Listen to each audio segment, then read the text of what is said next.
Dad's making a disc golf podcast.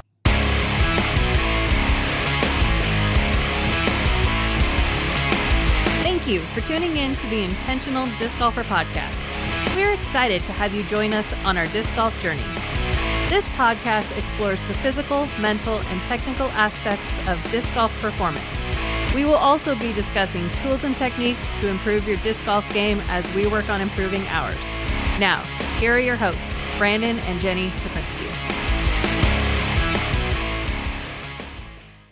And thank you, as always, for listening to the Intentional Disc Golfer podcast. I'm Brandon, and I'm here with my host and wife, Jenny.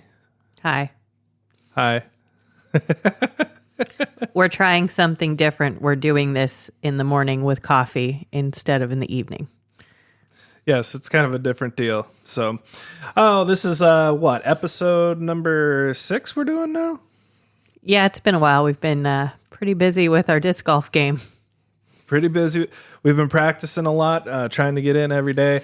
And as soon as we really get into it, we'll talk a little bit about our experiences at the Cascade Challenge this last weekend over in Shelton Springs. I had a good time. What about you? I'm still exhausted from it. Yeah, we haven't quite caught up on sleep. I walked like 10 miles a day for 3 days in a row.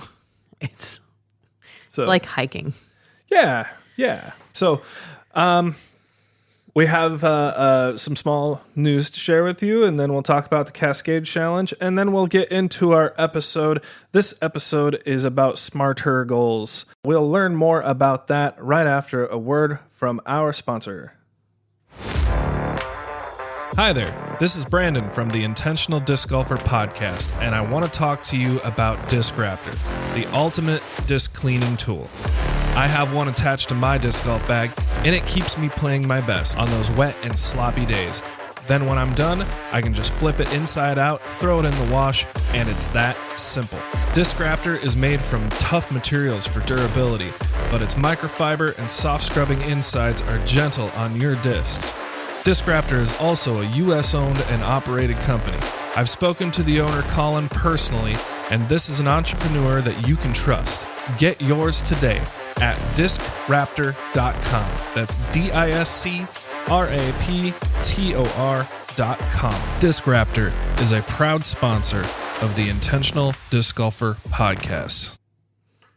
This is Jenny. I really want to thank Colin. He was a major sponsor in my first ever tournament, Sirens of the Springs, and he is an excellent person to work with. He was super accommodating, very willing to work with me, and I have to say that the ladies at my tournament were very excited to get a Disc Raptor.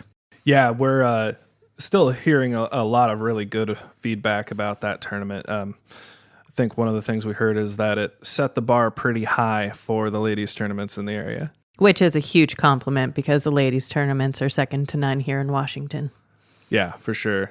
Definitely support more women getting involved in the sport of disc golf for sure. And also, as always, if you appreciate what you're listening to, please like, subscribe, follow us, share, tell all of your friends. You can find us at Saprinsky Disc Golf on Facebook and now on Instagram. All one word, Saprinsky Disc Golf. That is CZUPRYNSKI Disc Golf. And that's where you can follow us and our family on our disc golfing adventures and journey.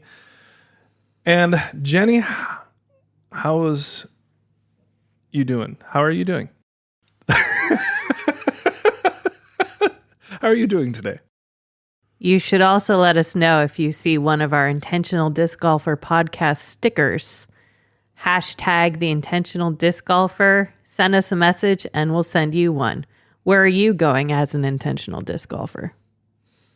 Heck yeah. Take a picture of that. Post it in the comments. Let us know where you saw it. We like hearing about the intentional disc golfer sightings. As far as that goes, intentional disc golfer sightings, where can you find us next? Throw Pink, right? Hopefully dropping off kids and going to NAD. NAD today? I'm so excited. My birthday is next weekend, and this is going to be totally outdated by the time it goes on air. Yeah, for sure. But my brother said he'd go disc golfing with us, so I'm super excited. Deal. That's a big deal. Yeah. Yep. Grow the sport any way we can. So where you can find me and Jenny next is at the Throw Pink fundraiser at the Kitsap Fairgrounds. This should be the fun grounds. Put on by Allegra Archer. That's right, one of our resident pros. And that is June 17th of 2023. The next time that you'll be able to find us after that is at North Bend at the South Fork NADGT exclusive. Actually, let's back it up a little bit. June 12th is the soft opening of the Chief Kitsap Academy disc golf course. Thank you to the Paul Macbeth Foundation for generously donating to have that course put in for the kiddos. They've been playing almost every day, and looking forward to opening it up to the community just in time for school to end and the course to be open. Yeah, that's some big news. I had the privilege and with my company to volunteer for the Paul Macbeth Foundation putting in that course. A lot of hard work. The property is second to none. Jenny, can you tell us a little bit more about it? Not really. Not really? No. The property is a former mansion. West Sound Academy used to be there. The Suquamish tribe purchased the property and the surrounding property of that area. They've been wanting to put in a disc golf course for a while. I was hired and they said, hey, you wanted to put in a disc golf course. I managed to contact the right people. The West Sound Disc Golf Association put me in touch with the famous Paul Wright, who we're going to have on our show here in a few weeks. He should just be getting back from Uganda working on the Paul Macbeth Foundation course over there. Super excited for that. Yep, the first installment of our Decoding the Course series. We have Paul Wright coming in as a course designer, talking about how to take apart the course from backwards to forwards. And then we're going to have Jared Nesmith, another local pro, come in and talk about course management and how to dissect a course from the perspective of a player, all the way from amateur all the way to professional. So we're really looking forward to those two interviews coming up. I was just going to say that it's a small world that meeting Paul Wright out there, checking out the grounds for Chief Kitsap Academy. He's like, I know you. I'm like, what? He's like, yeah, you went to school with my daughter. I'm like, oh my God, you're my neighbor from growing up. So super small world. Here I am years later getting into disc golf.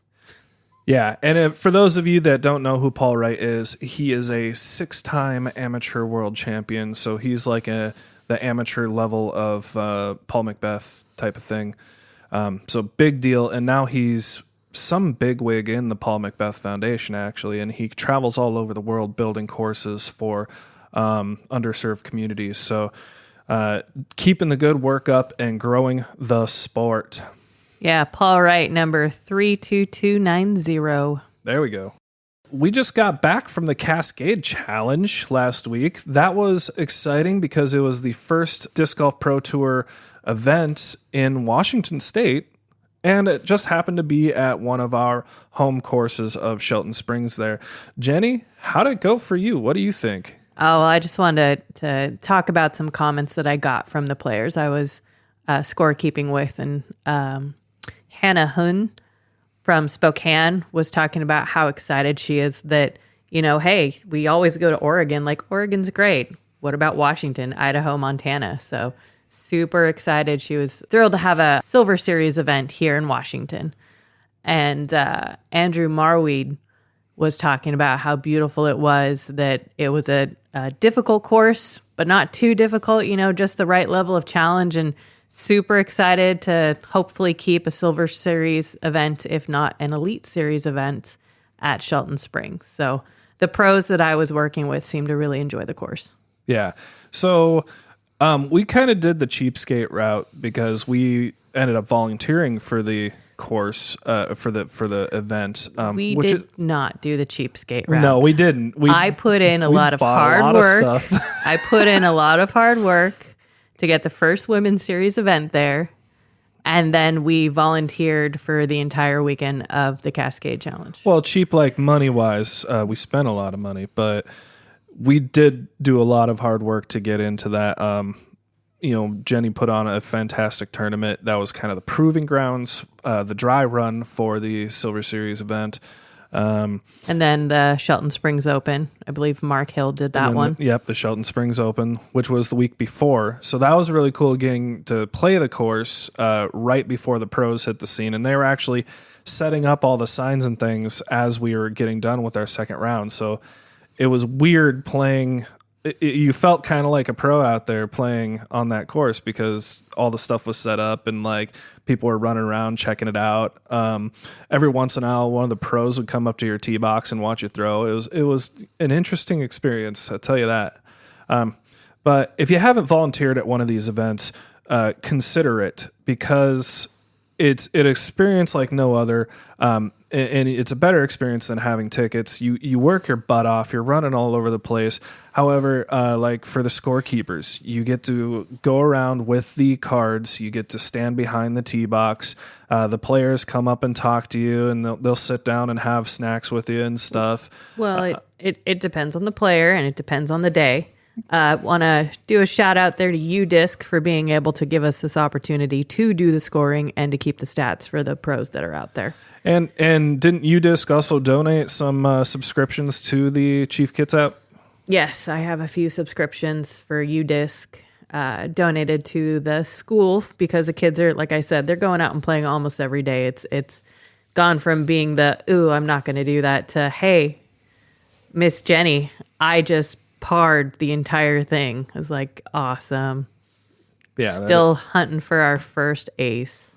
That is awesome. Still in the hunt for the first ace, huh? Yeah. I don't even know if we've had a birdie. Maybe we did. Who knows? Yeah. Who knows? But no, we got to pal around with the players a little bit. You need to stay quiet if you're scorekeeping unless they come up and talk to you. And, a lot of them are very, very friendly. Everybody that I associated with was very, very friendly. Very gracious that you're there, always thanking the fans. And it was a really, really positive experience. And then, there's some funny things too, like when the ice cream truck fired up during James Conrad's bogey putt. So that was hilarious. But Ricky Wysocki ended up winning the whole thing. And Kat Merch on the women's side. Yep. Man, Kat and Cy and the lady who was being Kat's caddy, they were hilarious. The three of them together when we were on 12, just kind of waiting because there's usually a backup on hole 12 in Shelton anyways. That's kind of a traditional spot for a backup, but they were having some really funny conversations. Yeah. And the other thing is a lot of these pros, they'll go over to the tent or whatever, and they will they'll sit there and they will sign discs and talk to you and all sorts of things. I mean, they're all just very, very kind people and just happy that you're there. Remember, the fans are the reason that they can do what they do. Otherwise, the pro tour wouldn't exist. So they're all very just happy to have you there. Yeah, they're super excited to see the little kiddos come up and get their books signed, their discs signed, their posters, whatever it was that they wanted to have signed. And I have to say, one of my favorite moments was Cy was over next to the taco truck, actually. And someone came over and was like, oh, can you sign my disc? And she's like, absolutely. And all of a sudden you see her sit down, crisscross applesauce, pulls out an entire art set, and she's just got this whole setup on the ground in front of the taco truck. And people are like, is that the line for Cy or the line for the taco truck? And they're like, no, that's the line for Cy. Yeah. It also, like, when we went up and got her to sign the kids' discs, we were like, hey, these are for our kiddos. And she's like, oh my God, I want to put on cute stuff. Can I do cute stuff? And so she actually drew pictures and stuff on the disc and signed her name. And it was great. But she was one of the luminaries, and they're all luminaries by my standards. But, everybody has their unique style and their unique way of doing things. And it was just a really great experience. So if you haven't been able to go to a pro tour event, do so. I highly recommend volunteering. You're going to work, but you're going to be able to have an experience that you won't get anywhere else. And I want to say, being an intentional disc golfer, so I felt completely comfortable doing the scorekeeping the entire time. Like the first time I was out there, I was a little nervous, but I strongly recommend that you do practice on UDisc if you're going to scorekeep and practice scoring your own rounds using the different stats of whether it's fairway, off the fairway, circle 1, circle 2. But going out and actually playing around myself, actually the two of us went and played Freddy's the other night. And so we were able to have those conversations now of, well, would you call that fairway or off the fairway? Like, I think you're in circle 2. Give yourself the credit for being in circle 2. So understanding kind of that area of the logistics of the game too has changed the way I look at the game. Yeah. Well, and also having your statistics right there in front of you allows you to structure your practice a lot better. So if you know where you're hitting putts from, where you're not hitting putts from, where you're making fairway shots, how are your up shots looking, that all you can analyze that data and you can figure out, okay, I need to work on this, I need to work on that, I'm weak here, I need to brush up on that.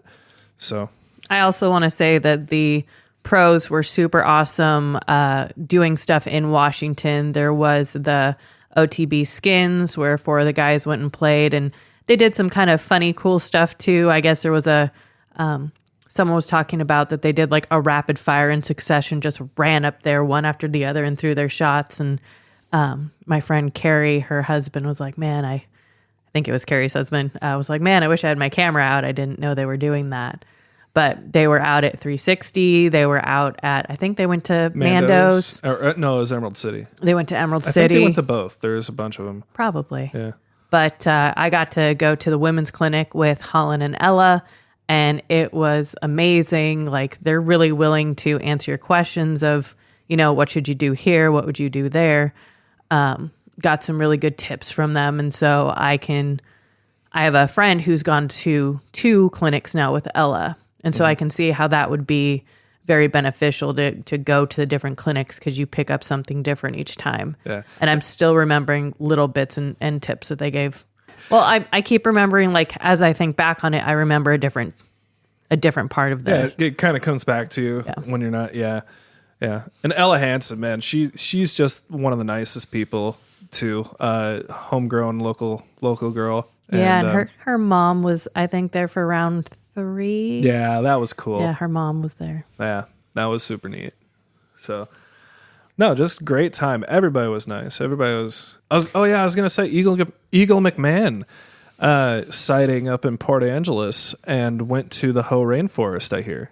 All I know is that he was at Taylor's printing place. Yeah, Taylor ran into him, and Taylor Foth, one of our local pros, she ran into him, and he was on his way to the Hoh Rainforest to check that out. So it's, I can't speak for him, but it sounds like the pros had a really great time, a really great engaging experience up here in Washington, and are in favor of returning. So that's something to look forward to in the future. Yeah, and I want to give a shout out there to Eagle. I got to score his final card at Shelton when he started to have a pretty hot round. And I really want to tell him that I admire that, he had a couple bad shots. He would take a break, go off to the side, reconvene, kind of get his head in order, and then have a few more great shots. And then for him to decide that he's not going to be able to finish up the Portland Open and he's going to take some time to take care of himself, like, that's huge. So, yeah, for sure. For sure. Shout out to you, Eagle. Well, I was keeping score for him, the day before? You did first round. Oh, the first round I kept score for Eagle. He was a great guy. I was really fortunate to be able to keep score for Jonah, Vino, Eric Oakley, and Gannon Burr on day 2. That was super cool because it turned out to be Eric Oakley's like hot round for the weekend and for that day. So we were going around and having fun. Eric Oakley is quite the character, great guy, and he ended up shooting the hot round, and he made that eagle on 10, and that 200. I think it was 8. No, it was 10. It was the big right-handed. Oh, okay, yeah. Yeah, and then all of a sudden, all these cameras start showing up, and it was like, oh God, okay. Yeah, it was Matt Bell who eagled on 8 the final day when he had the hot round, and Matt Bell came in second. He was the second. That's what it was, overall. Matt Bell. Yeah. Super awesome person. Yeah. Like, I wish I would have brought some of my Thought Space discs because I love them. Yeah. I didn't even think about bringing those to get signed, probably because they're all at work. Yeah, I mean, it was just, it was kind of, a little bit of starstruckness, like, at first, but, like, it really came down to earth at the end. Speaking of Eric Oakley, he's going to be coming on our show and talking about that positive mindset. I saw his post about, that he's made some changes and really trying to work on that mental game and that aspect. And so he's going to come on and share some of those changes and thoughts. Yeah, so that's really exciting news. Other big news about the Intentional Disc Golfer podcast. I was chatting with Eric Oakley about it, and he just looked straight at me and said, okay, when can I come on? I'm like, all right. Like, I'm not going to say no to that. So Eric Oakley is in the hopper to come on the Intentional Disc Golfer podcast. And any of the other pros that would like to come on and teach a little bit and give us some blurbs and let us pick their brain, you are more than welcome to it. It is the Intentional Disc Golfer at gmail.com, the Intentional Disc Golfer at gmail.com.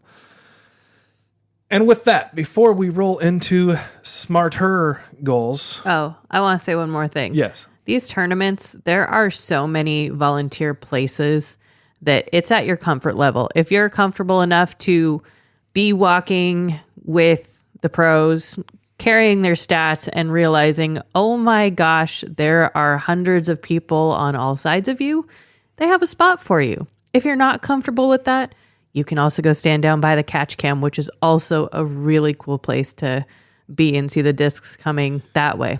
Also, spotting, checking in volunteers, giving out passes. Like, there are so many things that you can do to help make whatever your local pro tournament successful or one of your amateur tournaments. They're always looking for volunteers.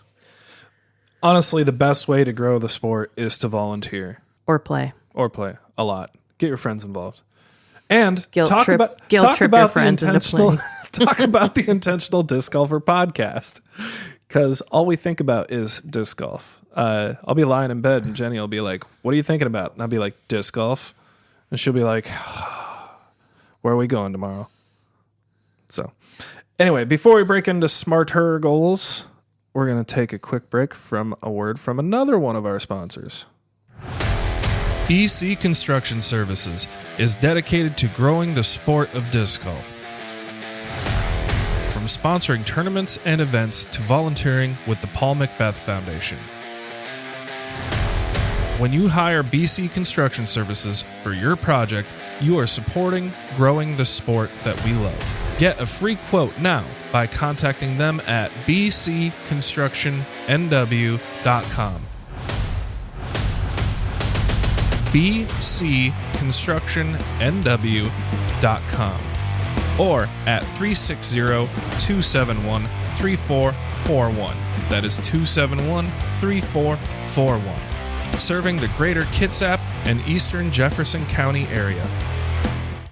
All right. So we are so fortunate to have so many people jumping on board and supporting this podcast. So let's get right into it.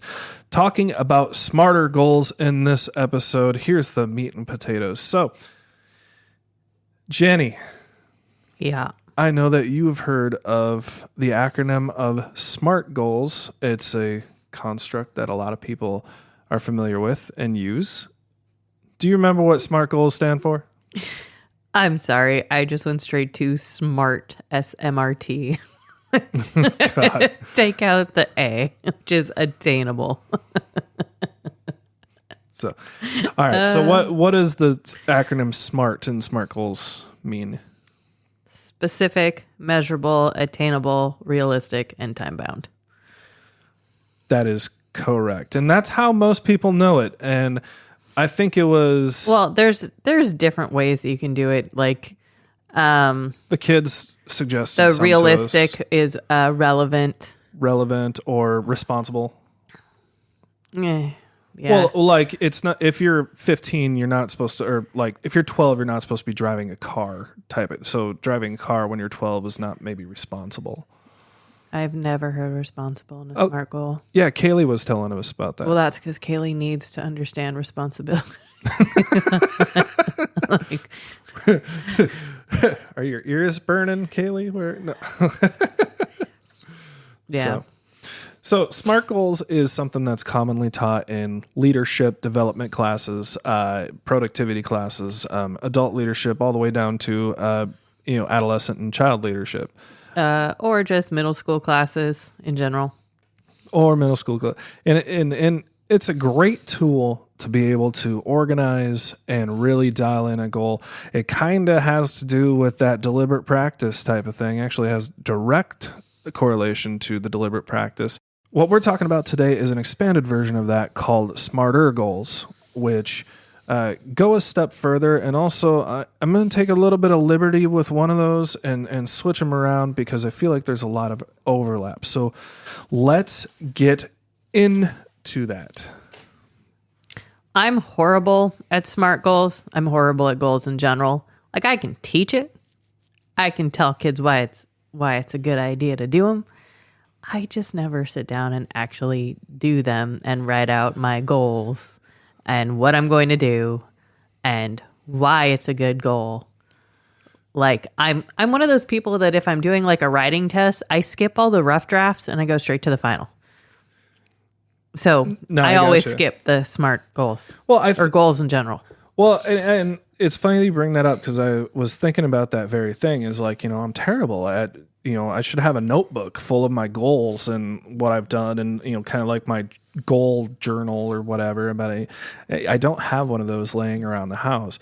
Oh, I did start doing it like for New Year's, like for like 3 years in a row. I did it for New Year's. Oh, there you go. And that was it. There you go. But I'm 38, 3 years out of 38 years. Yeah. It's not something. It's like a blip. Nailed it. No, so what I'm like, well, do we do this? Do we actually do it in practice? And I would have to say yes. It's just you develop to the point of where you use the same model and maybe you don't realize it, but you kind of do it in your head and evaluate all these things in your head, and whether as you use it more and more, you tend to not realize that you're doing it, and you just do it. Does that make sense? Yeah, that's why I forget about them. That's why you forget your SMART goals. Yeah, I made a goal this week that I was going to cook dinner, and I did it. Yay! Okay, so when we're talking about SMART goals, let's start to unpack each one of those things and talk about them one by one, starting off with the S, which is specific. And so when you're teaching this to your 6th graders, 7th graders, how do you teach specific? What types of things do you talk about? It's been a while since I've taught it, so give me a second. I don't put you on the spot, huh? Yeah. So specific, I usually prompt the kid for, hey, what's a goal you have? And it's like, oh, I want to get better at soccer. Well, what does better look like? And keep asking those questions until we determine a very specific, instead of like skate better, it's be able to do so many, I don't even know what skating, like for me, it would be stay on the skateboard for like 5 minutes. Like that would be specific for me for skating. But like for disc golf, what I was saying is get better at putting. Well, how do you get better at putting? So you can do the target putt. So using a tool to help you aim better, like if aim is your thing and hit the target putt, like 5 out of 10 shots, like that could be a goal. Or it could be that you want to make so many in the basket putts in a given amount of time. That's very specific. It's measurable. It may or may not be attainable, realistic, and time bound is how long it's going to take. Like you can't talk about one part, like, cause it's just one sentence. Like you're doing all of it at once. Yeah. So I think you landed on something great there. Is like a lot of people say, hey, I want to get better, ... Well, better. What is better? Right. Better might be just like showing up on time. Better, But I think what you're alluding to is that if you say you want to get better at something, keep asking questions. Better. What does that look like? How do I do that? What do I need to focus on? And get to the point where you kind of run out of questions to ask. And some of us are very creative, so you have to, cut it off at some point. But like say you're putting, for example, you want to get better at putting from a certain distance. Let's say that's 20 feet. That's kind of the marker that I always use, is about 20 feet. That's specific, is that I want to improve my putting from 20 feet. So you're improving your circle one putts. My middle circle one putts. Yeah. Well, this is all based off of statistics, and we'll talk about that when we go into measurable. But there's a statistic out there when I was first starting out that novice to amateur disc golfers will make 4 to 5. No. It was 3 to 5 putts from 20 feet in a round. So isn't that for like determining which division you're in through PDGA? I think that's where that statistic is listed. Yes, it is something through PDGA. I forget where I see it, but so let's just, kind of in the middle. And a novice to amateur will make 40% from 20 feet out. And that's a pretty solid novice amateur. As where an advanced player, an advanced player will make something like, I think it's like 60% from 20 feet away from the basket. So how do I do that? How do I get to that 60% mark? So you talk about when you're coming up with smarter goals, it's got a level of questioning that you just continue doing. If you're not good at questioning or questioning yourself, find that friend that's always asking questions and is always curious. Go up to them and say, hey, I'm working on a smarter goal. Can you help me go through this statement? And they will be able to help you determine, go through that questioning of, well, why do you want to do this? Well, what does that look like? Mm-hmm. So find that accountability partner to help you create your SMART goal. For sure. And we'll unpack that a little bit more later on. I'm happy that you brought it up, because there's one thing that you'll find when talking about smarter goals or SMART goals is that there's a lot of overlap, and all of these things are related to each other very, very deeply. So specific. Keep asking yourself those questions. Go as far down as you can go, or as much as you think is reasonable to attain the level of performance that you're looking for. The next one, talk about measurable. So this is the M in smarter, measurable. And Jenny, you're the expert on this because you are the master at creatively defining data sets. Yeah. Yeah. What was that book I read? Disc golf data. We did the episode on DIY Frankenstein of being your own experiment. Yeah. So that book with the disc golf data really goes through a lot of creative ways that you can come up with statistics, where you can take qualitative and quantitative data and make it mean something to you. Like when we were at the Cascade Challenge, I was thinking about the statistic of your next shot after searching for a disc. Because there were a couple times we had to search for a disc, and then watching the pros, how they did after that. Or the one that really surprised me was the data of, okay, if you have a really good shot, like a really deep putt or like an eagle or a nice bird, how well do you do on your next shot? And I was a little surprised at the pros because with the women, a lot of times they didn't have a good next shot after having some amazing shot.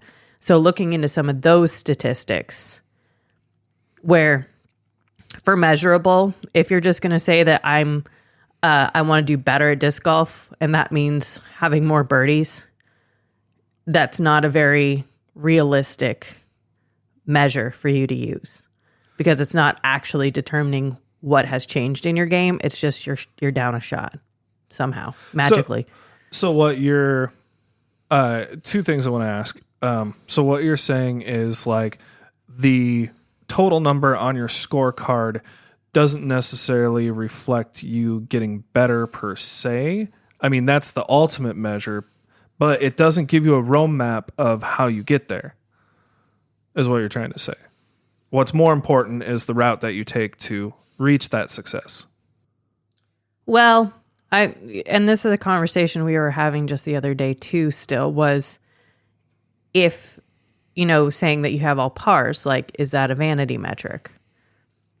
And your score. And then having that conversation of, well, if we're not using score, how do we even define the game in the first place? Well, one thing I find myself asking, like, say if I get a par, how did that par happen? What elements had to come together for me to make that shot? And so I've been starting to study that with myself, is that, okay, if I'm, like, say on a par 3 and I end up getting a par on that, what happened during that hole? Did I hit the fairway? Did I come off the fairway? Did I make an amazing upshot, or did I kind of, blah my upshot? Did I miss my putt, or did I make my putt? So that was with scoring for the pros. Maria Olivia had some amazing shots she was off the fairway, and she would just have these amazing scramble shots to get back out into the fairway. And so that was part of, with using the UDIS, determining, well, what gives them a better looking stat? Like if I said that was fairway, or I said that was off the fairway, and they made that. And I wish there was a better way to quantify these really good, amazing shots, like having a great drive. Well, clearly if they got within bullseye, and they were probably had an amazing drive. But how do you show that you have this amazing, like, you got into the crap on the side of the woods, and then you managed to get out in, like, a shot? Yeah, the statistics don't tell the whole story. Because, off the fairway could be off the fairway 3 feet, or off the fairway could be deep in the woods, and you got to make some amazing hero shot to hit the bullseye. The higher the difficulty of the shot, however, the lower the probability of success.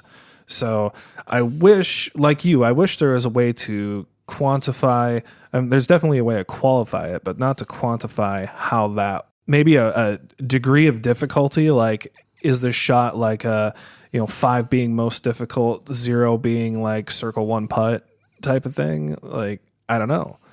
So maybe that's something that we should explore a little bit and come up with a rating system. Or if somebody wants to do it out there and share it with us, please do.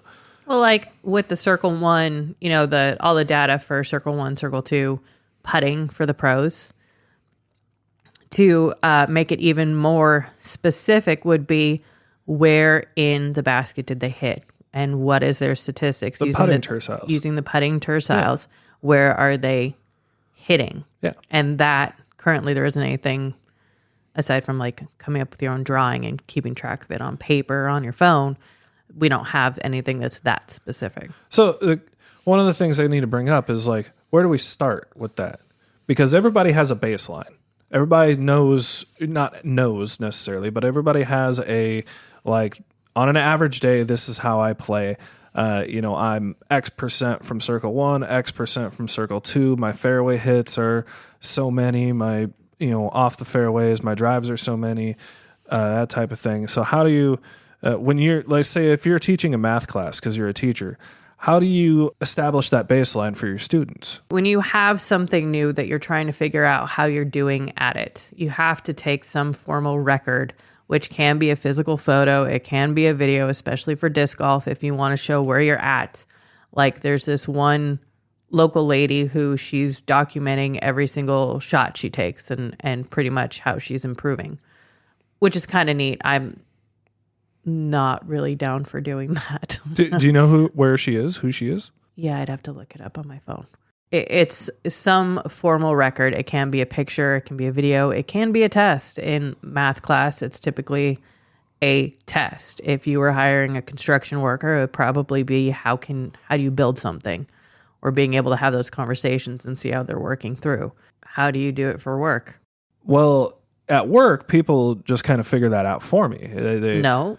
Yeah, because I go to work. What do you do first when you get to a construction site? Well, I'm thinking about when I first started doing. Nope. No. No. What do I do when I get to so you're talking about, like, if I'm doing a consult? No. What are you talking about? What step in the process am I? Okay, so you've gone through the walkthrough, whatever. Before you do anything to it, what do? Order materials. No. What? What do? I'm not. You take a picture. You take a before photo. Right? Sometimes. You're supposed to. If I remember. Well. Or I'll diagram it or No. do a little sketch or something. But yeah, I'll have an idea of what the site looks like when I come on. No, you take a before photo of here's what it looked like before I did anything. And then you take pictures of the progress as you go through and make changes to the deck or whatever you're working on. And then at the end, you take a finished photo. So you can see that it started like this and now it looks like this. And isn't it amazing? Before and after? Yes. Oh, you talking like those weight loss things where it's I'm like... not talking weight loss, no, period. Don't touch it. Don't even touch it. Yeah, I take a before picture before I start. So how do I... Because like I can take a video of me starting out disc golf and then a year later take another video of my form and overlay the two and compare it. However, that's a year down the road. How do I figure out where I'm at today right now? Or maybe over the next week? Depends on what you're looking at. Well, that's where the specific comes in. Like if we're checking to see if your skirt game is on point, you need to wear a skirt. I'm not wearing If we're a skirt. checking to see if your raffle game is on point, you got to enter a raffle. But that's the only way I win these things. Is I win raffles. I know. These Right. are our two favorite measures Yeah. in disc golf. Gosh. is Tatar's skirt game. Oh my gosh. I love her skirt. Someone had the white Nike skirt You're a fan. this weekend. Oh my God, it was so pretty. Anyways, and then our raffle game. Got it. Nailed it. We marksmaned the... Yeah. Ladies of the Lake last year. Everybody's so mad. But I anyway. know. Anyway, so I guess what I'm getting at is I need to do like what we talked about in the one episode is I need to become my own experiment. I need to go out there and evaluate where I'm at. And that involves putting myself through some sort of evaluation that is very specific and concentrated on a certain area. Like we were talking about putting from 20 feet out earlier. And I'll go out and set a number of putts, like say 200 putts. I'll throw 200 shots and see how many of them go in. See, that's different from mine, which is 200 in the basket. So I shoot like 500 something shots a week to get 200 actually in the basket. Well, it's different because they're two different things. Is because your Right. 200 in the basket is your practice. It's not your evaluation. So It can be. How long does it take me to hit 200 shots? oh, And if you're doing a time metric as far as like speed, no. Like your goal of shooting 200, how many did you get in the basket, is the same type of measurement of I'm going to get 200 in the basket. How many shots did I have to make? So what was that percentage? oh, how many shots did you have to take to get 200 in the basket? Yes. So, and that's important that you bring that up. So you have to select your sample size. Yeah. So, you can set your sample size at like, say, I'm going to throw only 200 shots and however many go in the basket is going to be my sample. Or I can say, I'm going to go until I make 200 shots and then I'm going to count the total shots that I threw. And both of them will spit out a percentage. The important thing to know is that the larger your sample size, the more accurate your results are going to be. Yep. So using that data to make your goals and structure your practice regimen is really important, especially when you're setting SMART goals, because you can say that I'm going to increase my 20-foot percentage from 30% to 40%. How? How? By practicing. When? We're going to get to that. That's the time-bound part of it. Well, the whole thing is one statement, so it's really hard to go over just one piece at a time. It is. There's a lot of overlay and overlap, and you're going to have to kind of dissect this conversation if you're one of our listeners to use it for your own purposes. Moving on to the A in SMARTer goals, I took some liberty with this because there's a lot of overlap between the attainable and realistic. I feel like those are too closely related because if it's not attainable, it's not realistic. And if Correct. it's not realistic, it's not attainable. So, what I did is I took the liberty of changing it to accountable. And that's kind of what you were talking about earlier, Jenny, is bringing in that friend to help you with this, or bringing in, it can be your dog, it can be your wife, it can be your child, it can be your best friend, it could be your disc golfing partner, it can be a disc golfer across the country who is going through the same thing that you are. But bringing somebody or some kind of system in of accountability to hold you to your goal while you're going through this process. Like you were talking about, you can bring in a friend or a phone.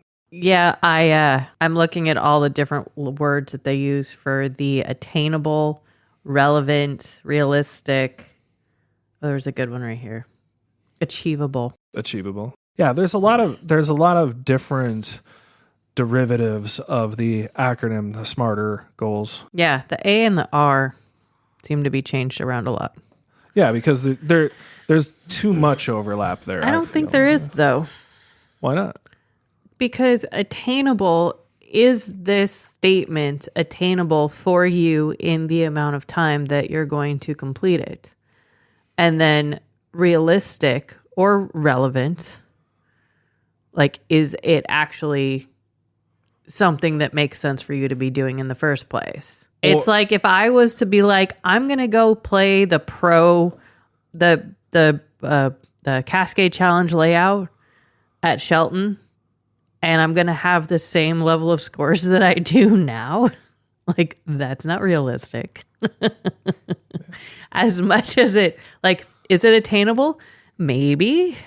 Like, if I give myself like a 3-year time frame, but like, is it attainable tomorrow? No.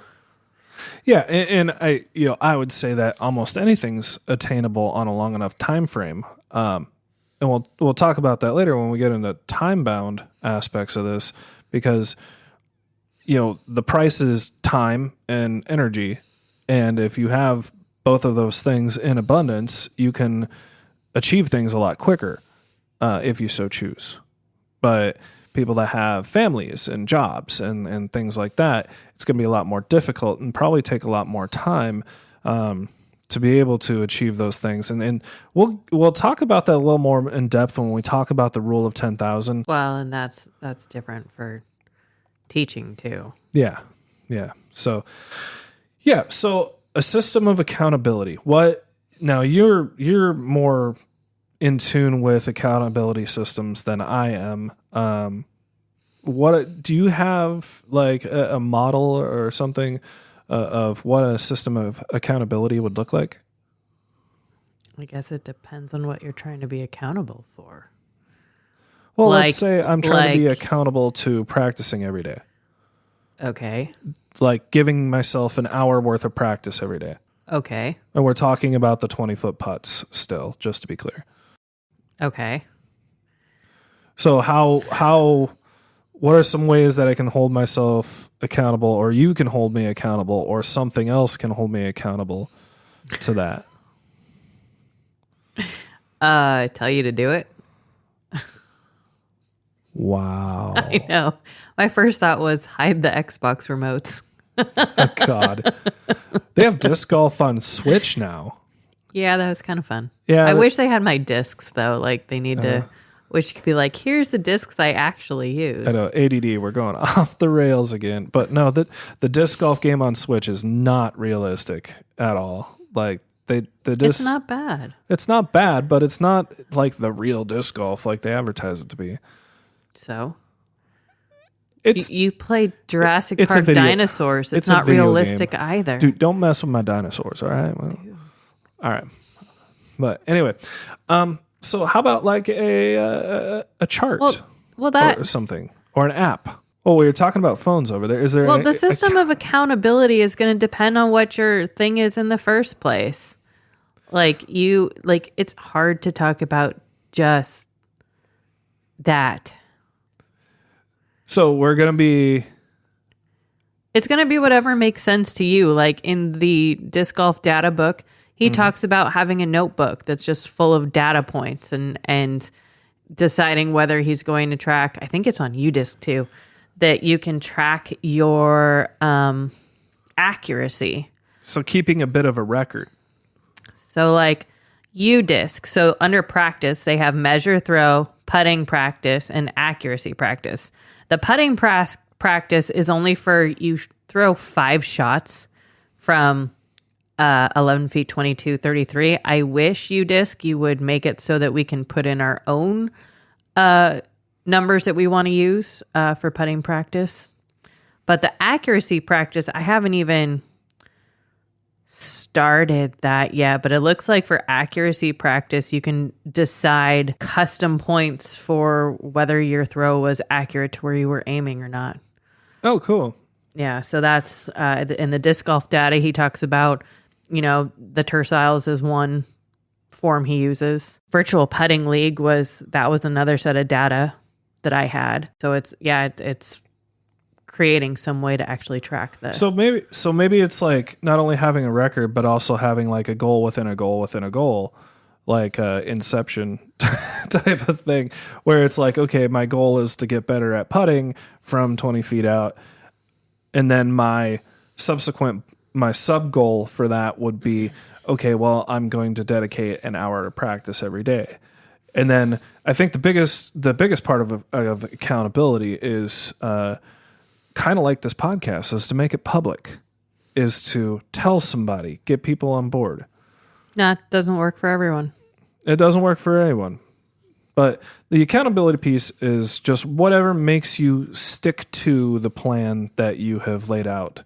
And so some way of creatively staying on board, staying on the program. And people fall off the wagon all the time. I mean, I was supposed to practice every day. Like I dedicated that and then I wasn't feeling well the other day. So I, skipped out of practice and moving on. So, we talked about the A. Let's go to the R in smarter goals. And there's a lot here. It's realistic, reasonable, responsible. A lot of R words. I feel like a pirate because R. And then Kaylee, she said to make sure that they're actually legal. So like a 12-year-old driving a car might not be exactly legal, which would fall into the responsible area.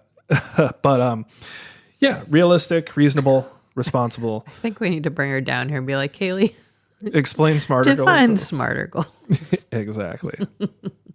Exactly. So sure, E would be like extraterrestrial or something. And you kind of touched on this earlier, was it has to be realistic by the metrics that by the rubric that you are creating. Yeah, it's like I'll never be 5'7". Like if it has anything to do with me getting taller, like that's not going to happen. Yeah. It's not realistic. Or like I'm going to become the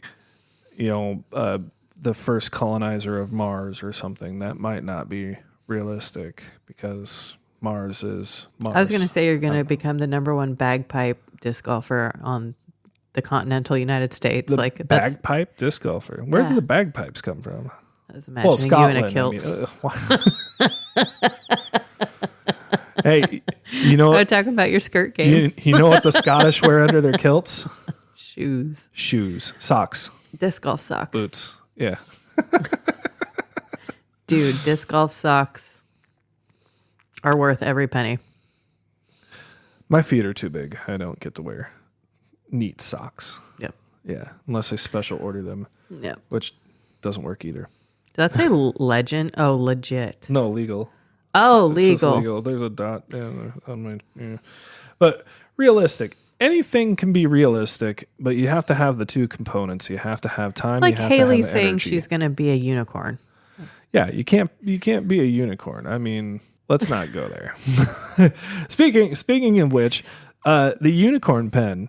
Oh my God. So they at Shelton they had the practice area fenced off across the street, and that's everybody would go over there and they'd warm up and everything. And I have lovingly dubbed it the unicorn pen because that's where all the mystic disc golf beasts go to, congeal and get ready to do their unicorn thing. So if you are a professional disc golfer, you are now a mystic unicorn beast doing magical things. Only when you're practicing your putting. And spreading happiness throughout the universe, and at least the Pacific Northwest, that's for sure. I want a disc golf basket that when you hit it, it sprays glitter everywhere. Kind of like the guy in the Korok guy. On Zelda.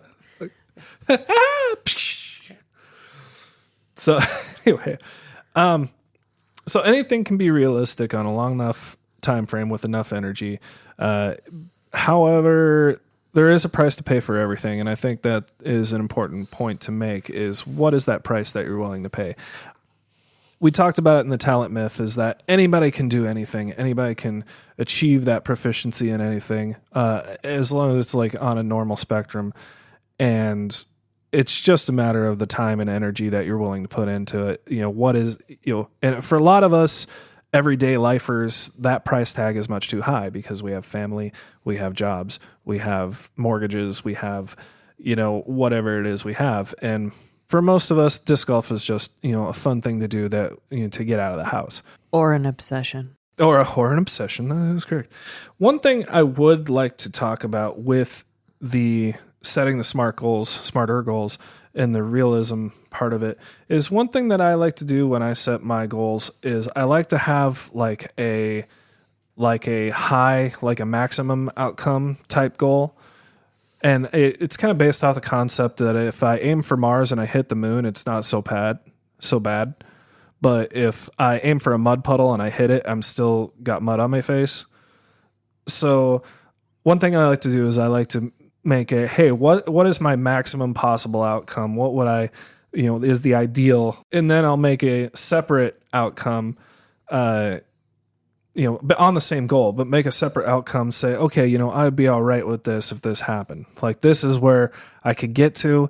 And if I have maximum results, then this is where and then maybe even, I don't like setting minimum results because that's kind of just setting yourself up for failure.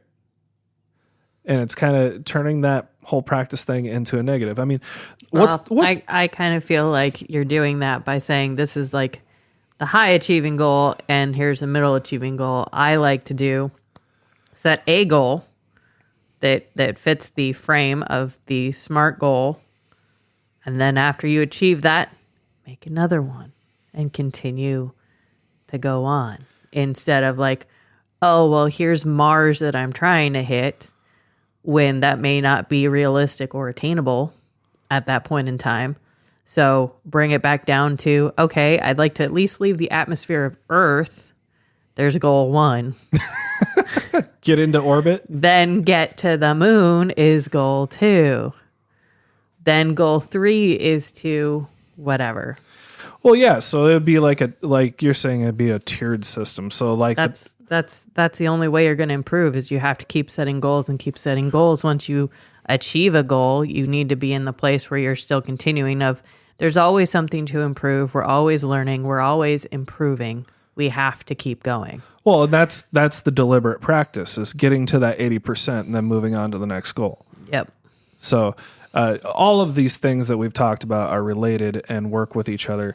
But let's say if we're talking about the 20-foot putts, for example. I would like to be 100% at 20 feet.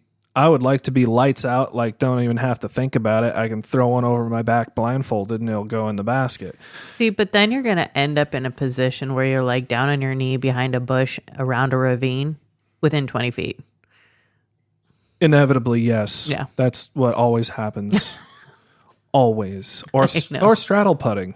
I hate straddle putting. Got it. You need to practice. I know. I need to practice. There you go. I need to practice my 20-foot straddle putts. There we go. I'd start with your 10-foot. Oh, well, thank you. Is it really that bad? Get a few wins. Like, there's nothing wrong with setting a small goal to put yourself on the track for success. Like with the virtual putting, how I was doing, trying to get my 20, my 15. And when I just like threw 3 that were off, I scooched back up closer to get back into the success. And then. Well, and you talked about that earlier about gaining some small wins to up the confidence to allow people the grace to be able to try harder and push their boundaries because they have that confidence, and more confident people will push themselves further beyond their means because they feel that they can achieve it. Yeah, there's been quite a few people. I don't even remember. I've seen so many of the like putting instructional videos where they're like, I literally go 5 feet away and just practice the, what does it feel like? What does it look like to get that down? And I'll do 100 at like 5 feet, really solidify this is what it feels like before I go to 10, 15, 20. Yeah.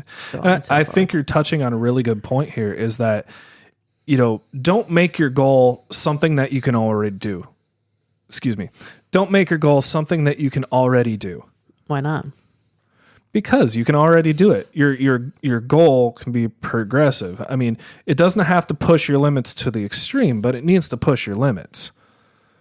So like if I'm a solid 30% putter for 20 feet, my goal should not be to putt 30% unless my consistency is what I'm going for. But then that would be a time-based, a time metric rather than a success metric.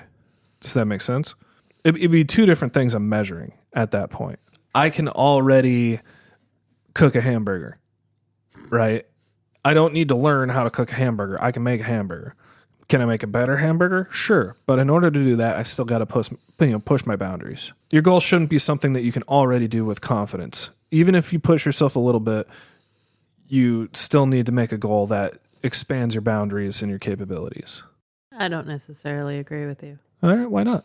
Because like I'm thinking of some of the students that I work with, and yes, they can do X, Y, and Z. However, maybe they've lost their confidence in being able to do X, Y, and Z. And so setting the goal of doing X, Y, and Z and then doing X, Y, and Z more often and more repetitively, like we know they can do it. However, we just need to get them to continue doing it and doing it more often. So it's not necessarily expanding their comfort zone. It's just practicing the repetition of making something more of a habit, I guess, than setting it up as a goal. And that's, it's a different, Paige with her flick of the wrist, like that's her habit, that's her routine. And so the more we can get this stuff to be a habit, the less that things are going to change and the less we have to practice. Okay, so that's kind of what I was trying to say earlier with, in that case scenario, the player can already do the activity with some level of consistency and proficiency. If you're going back and reviewing, you're no longer trying to develop that success rate. You're trying to develop their confidence level. So you're changing the metric that you're measuring. I can be mean and say, look, ultimately it's, I want to throw a disc better. There's only so many ways you can throw a disc. And if you're able to throw a disc, you're still throwing a disc. Well, as the rule is written, it's a competitive effort to improve your lie. It doesn't say that you have to throw your disc this way or that you have to throw your disc that way. Have they made the rule yet that you can't scrunch up the floppies into a ball? That is actually a rule. I see people scrunch them up, but then they take them all apart again. I know. Because, that is actually a rule. So, no, what I was saying about the high ball mark or the maximum outcome is, I would love to be 100% from 20 feet. That might not be realistic, but 90% is realistic. But I'm not there yet. If I expect myself to jump from 30% consistency to 90% consistency success rate, that's a pretty big jump. Maybe not on a long enough time frame, but that's a pretty big jump. So if I'm giving myself a time frame of 6 weeks, and I want to raise my consistency by 10%, I would say that that's okay. I'd be satisfied with that. That's a lot of hard work. If I hit 50, I'm going to be really happy. If I get up to that 90%, it's going to be like, holy crap. So, but eventually, if I do this on 6-week time periods, if I put enough 6-week time periods blocks in of practicing 20-foot putts consistently, eventually I will hit that 90% mark. So, but wouldn't you though, if you're setting this goal of the 10%, you gave yourself 6 weeks to do it. If you did it in 2 and you hit that goal because you're looking at it and you've hit that goal, wouldn't you then be like, okay, I'm going to do another 10% and start my next 6 weeks? Well, and that's part of the deliberate. But wouldn't you? That? Wouldn't you? Can you say that again? I want to make sure I understand what you're saying. Yes, listen to understand. So, if you said that you wanted to improve you're saying putting? 20-foot putts. Okay, you're improving your 20-foot putts from 30 to 40% accuracy. You gave yourself 6 weeks.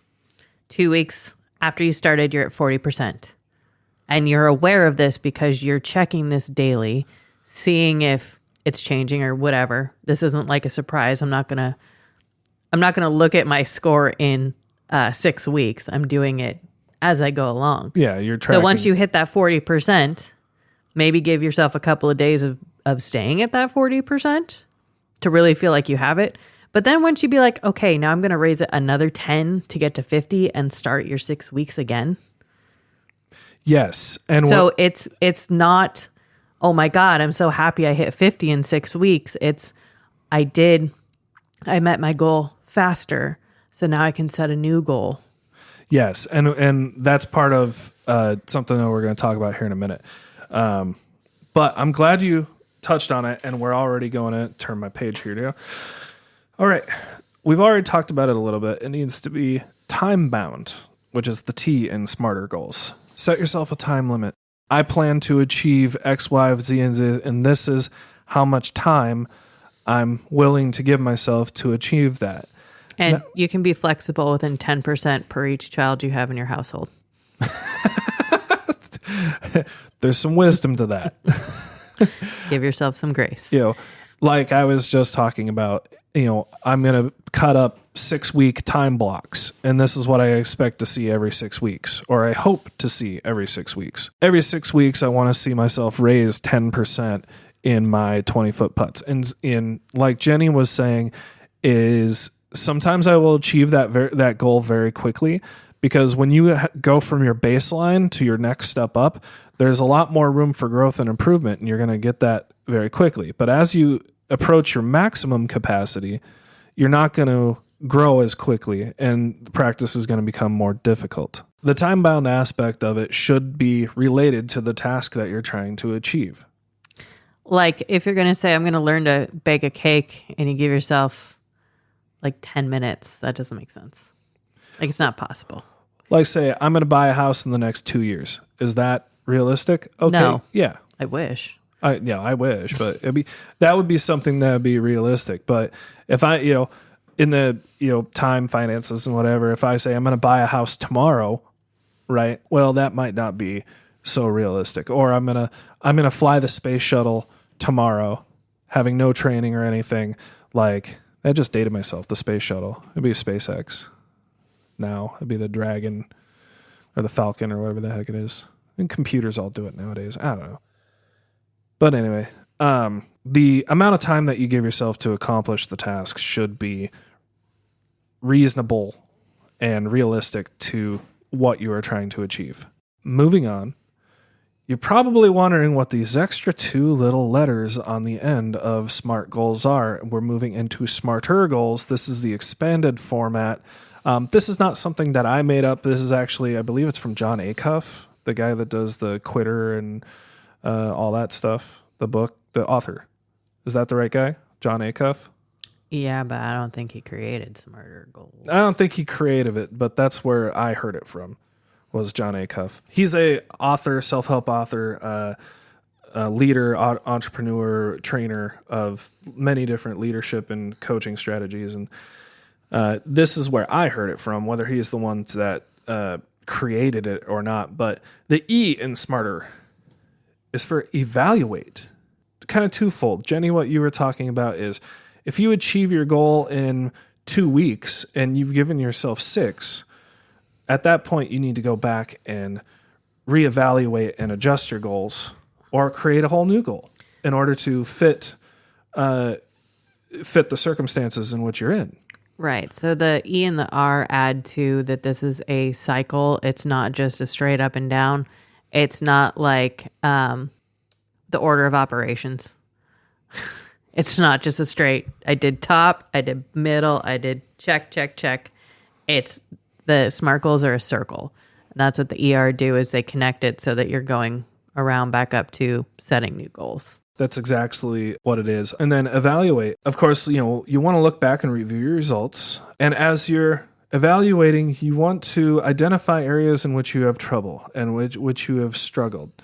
Like say, I need, what's going to help me be more successful with these 20-foot putts? Because let's say this is the first time that you've done it and you're evaluating your form, you're evaluating this and that, and you can start to work out the bugs or the kinks in your process to make yourself more consistent.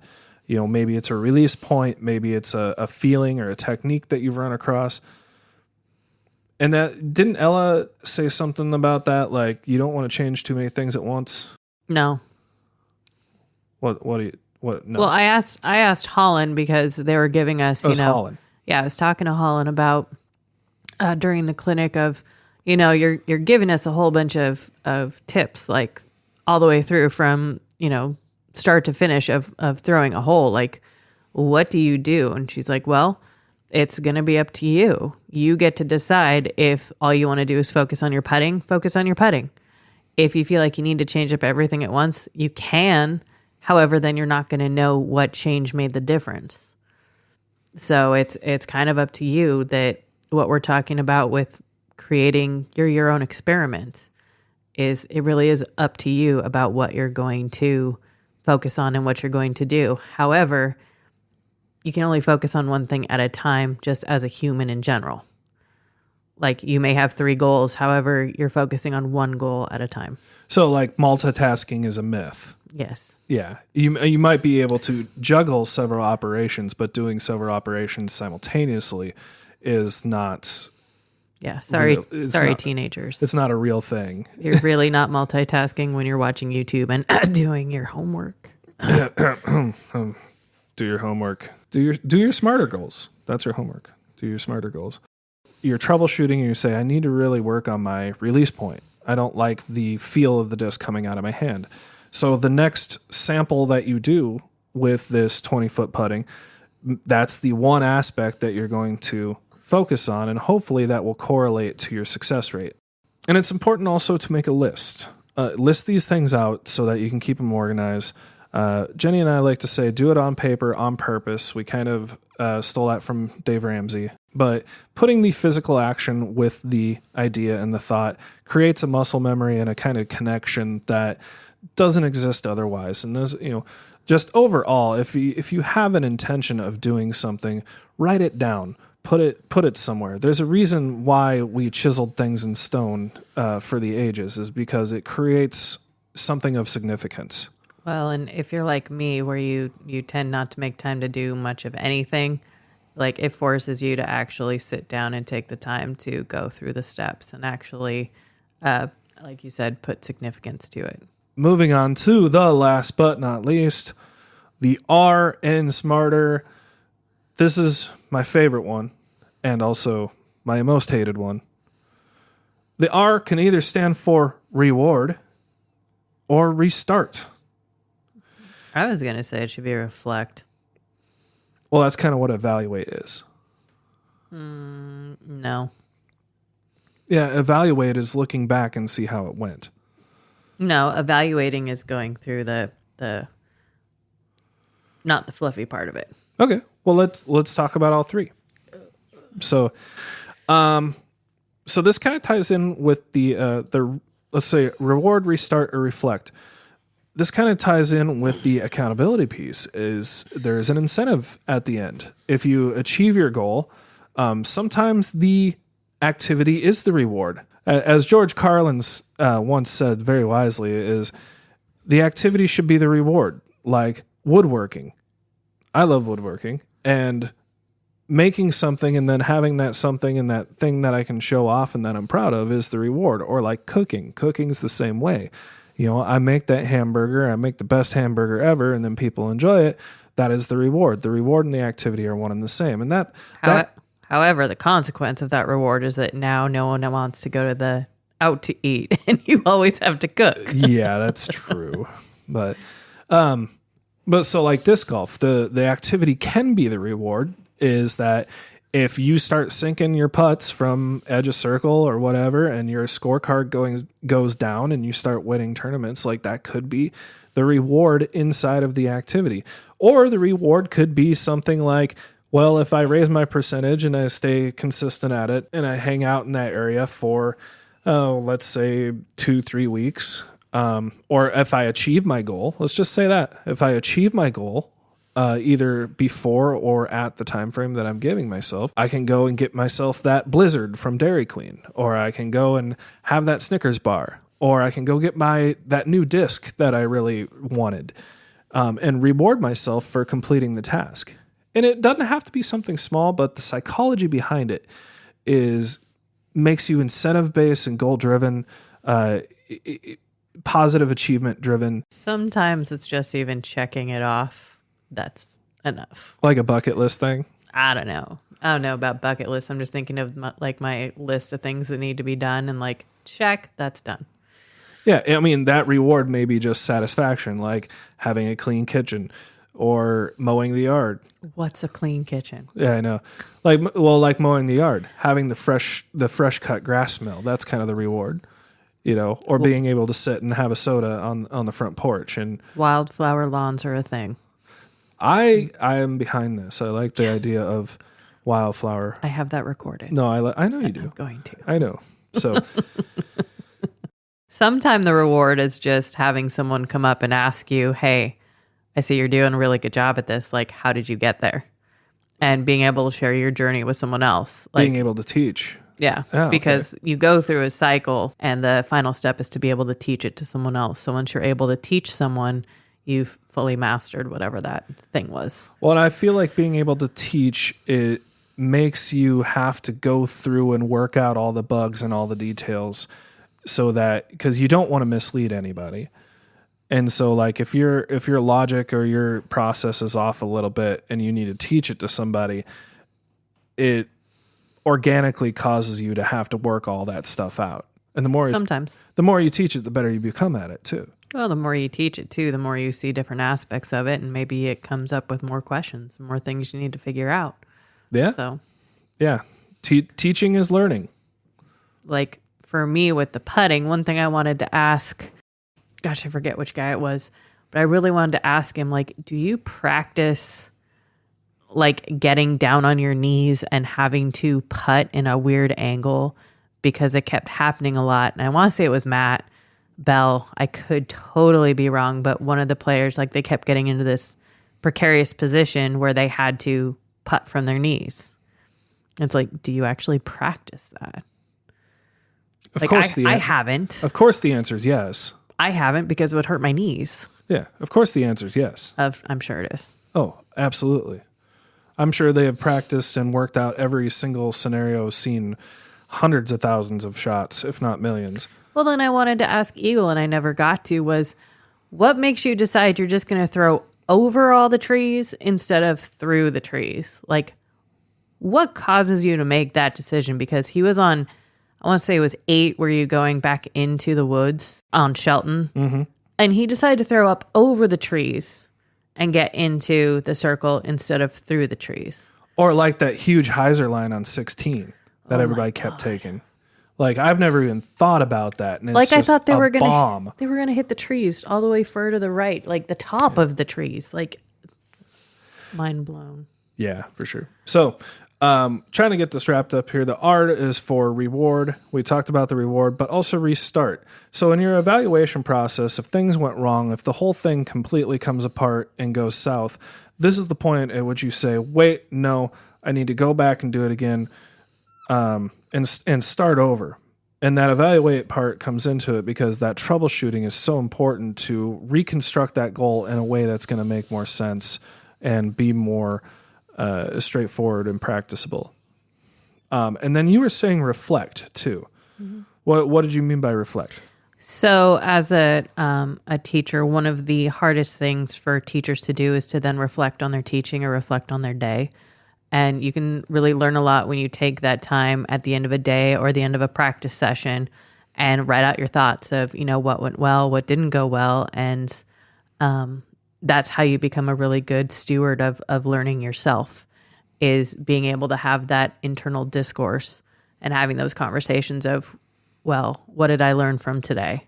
And just as much as a lot of people don't like to look at themselves in the mirror, like this is reflecting on whatever you're practicing, like your cooking, your artistry, your ability to teach other people, your disc golf, whatever it is. Taking that time, 5 minutes at the end of the day to reflect on what happened will make huge improvements. Absolutely. Yeah. I'm all on board with that. Yeah. For sure. So, all right. Well, we're getting down to the end of it. I'm just going to rattle off some quick things real quick before we end this episode. So, under this heading, I had essentials for successfully implementing this model, the Smarter Goals model. I think we did a really good job of taking it apart and talking about all the different aspects.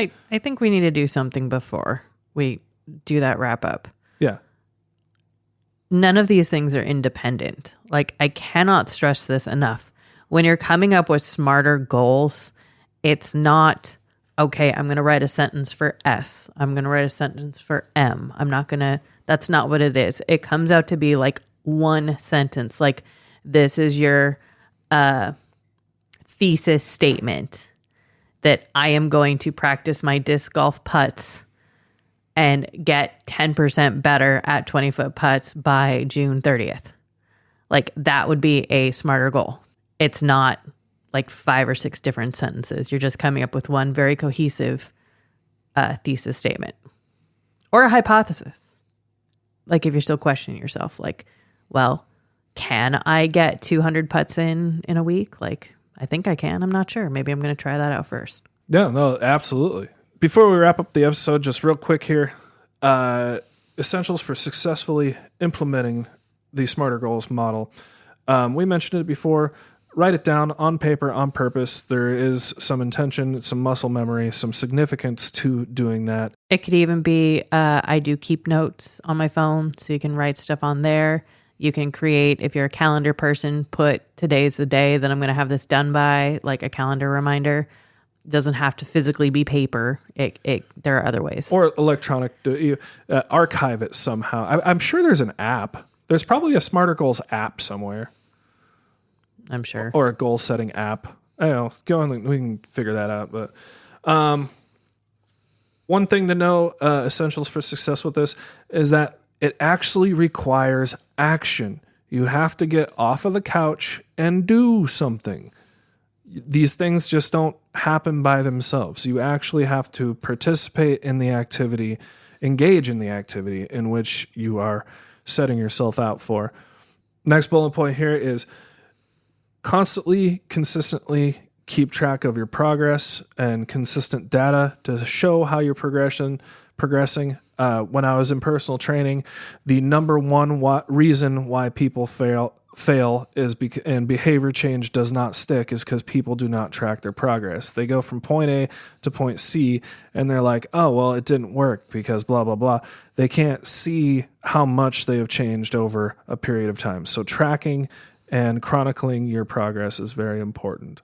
If you should fail in your goals, use constructive consequences. You just went to a thing on like restorative justice. It's kind of along the same thing. I would completely take back everything you just said, and I would say if you don't meet your goal in the allotted time frame, there's no reason to beat yourself up. It just means you need to restart and do another goal, and you have more room for improvement. Well, and you don't fail. Well, and that's why we're talking about constructive consequences is, if I don't make my percentage in the 6 week, if I fall short of my goal, I'm going to keep going on my goal. However, what do I need to do constructively next to make sure I attain it next time? So maybe I need to add 15 minutes to the end of my practice session. Maybe I need to, give myself a bigger motivation, like a bigger reward. It's more like you're like if you haven't done anything like this in the for yourself, you got to give yourself some room to struggle within your zone of proximal development. So what you're ready for.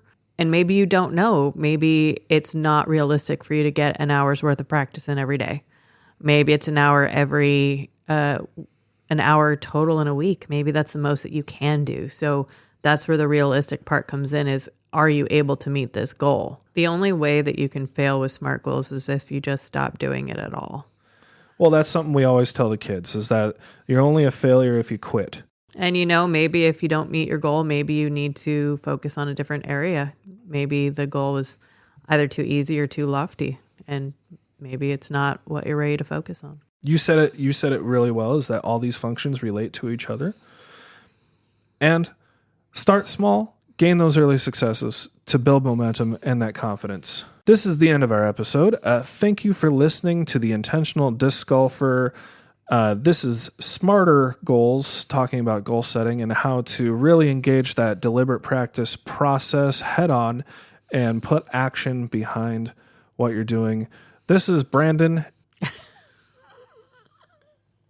and Jenny. No, I wanted to say that this is the intentional part of our podcast. This is where intention really comes out, is if you're going to actually go through and take the time to actually set up the goals and figure out a plan. Like, that's the intentional part of all of this. Doing something as a force of action rather than by accident. See. So anyway, this is the Intentional Disc Golfer, our episode on Smarter Goals. I'm Brandon. I'm Jenny.